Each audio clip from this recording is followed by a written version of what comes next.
On this episode, we're going to have the big reveal. Yes, we are having another baby. The Harbir Singh podcast. So I wanted to share with my community, with you guys who trust me with your time, this terrific news. We are having a third baby, a blessing. So I think in lots of communities and traditions, whenever a child is born, they celebrate and they acknowledge how fortunate the parents are to be able to have a child and appreciate this moment and this journey. And my wife going through pregnancy again and having a bump and all the appointments and all the journey that the whole pregnancy is, and then the newborn phase. And I really want to just be in a position to be able to appreciate that this time round, whereas before with it being a whirlwind and new experiences, perhaps I wasn't as prepared. But I guess every experience will be an individual one, so let's see how it goes. I might completely have not learned anything from the last ones, and this may be a completely different experience, but God's grace, it will be okay. So I wanted to share a couple of things with you. First is, people often ask, what gender the baby is. We didn't find out the gender for the other two. It was probably one of the biggest surprises in our life, and so it was a wonderful experience.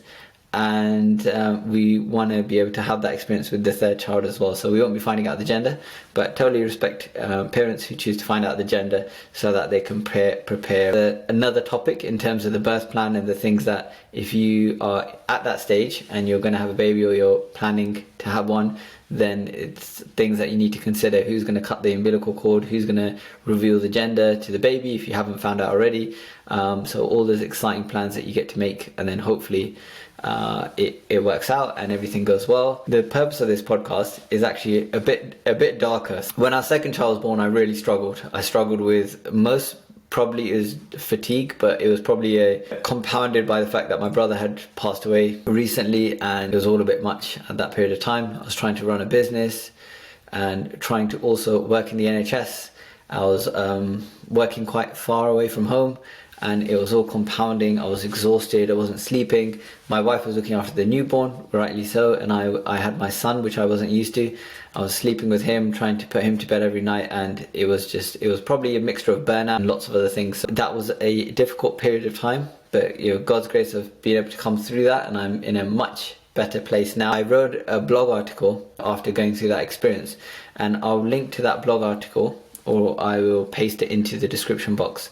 But essentially it talks about things like going to sleep in the toilets at work because I was so exhausted, not being able to fully appreciate the moment, and not spending as much time with my daughter because I was in my own head, and maybe not making the most of that opportunity and that time, not being happy. At the end of that article, there were tips that I would do. So the first tip was I would be a bit more selfish. In my family, at least, I know my mom's like this, we have this kind of martyr mentality, and we'll try and do everything for everybody else, and it will be at our own detriment often. So this time round, I'm hoping to be a bit more selfish, and I have been practicing this. I will think, oh, well, I haven't been to the gym, I need to go to the gym. I haven't had enough sleep, I'm going to choose to sleep as opposed to doing X, Y, and Z. I'm going to try and think about what are the key things that I really need to keep me in a good place, to keep me happy.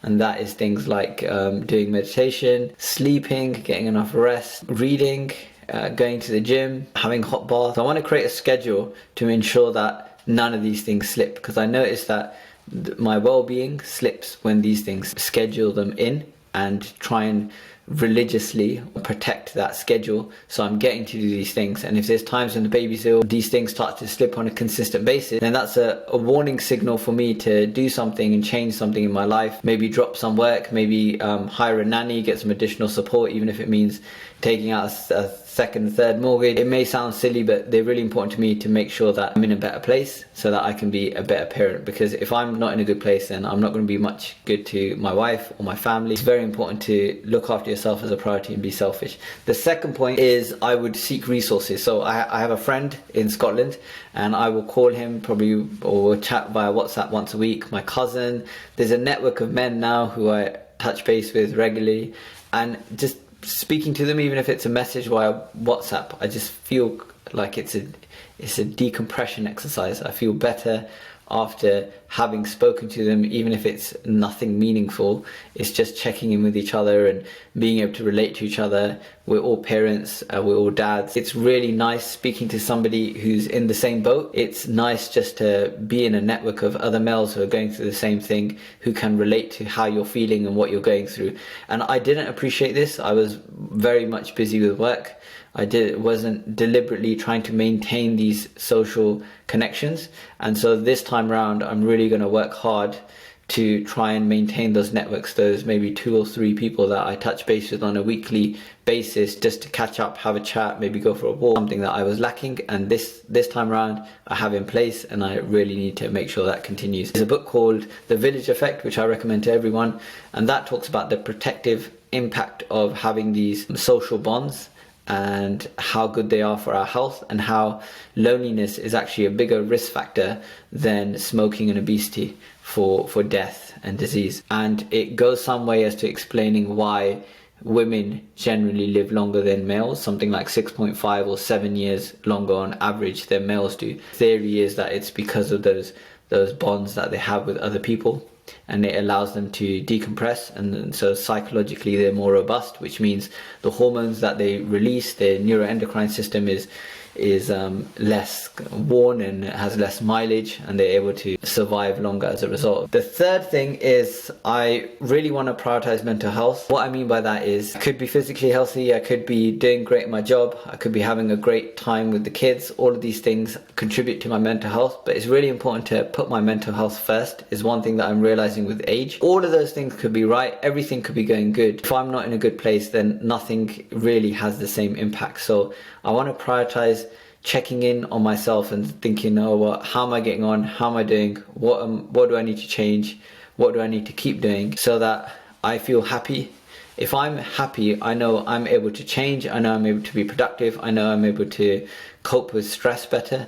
So I really want to prioritize my happiness over everything else. And I know once that is there, then I will be able to be a better dad, a better husband, a better employee, a better business owner, all of these different types of things. Those are just my 3 lessons. I hope it helps somebody out there, another dad who's going through the same thing, or there is no manual. We get a manual with washing machines and cars, but we don't get a manual with babies, unfortunately. If you did like this video, please do me a favor, leave a comment. It really helps the channel out, and I really appreciate it.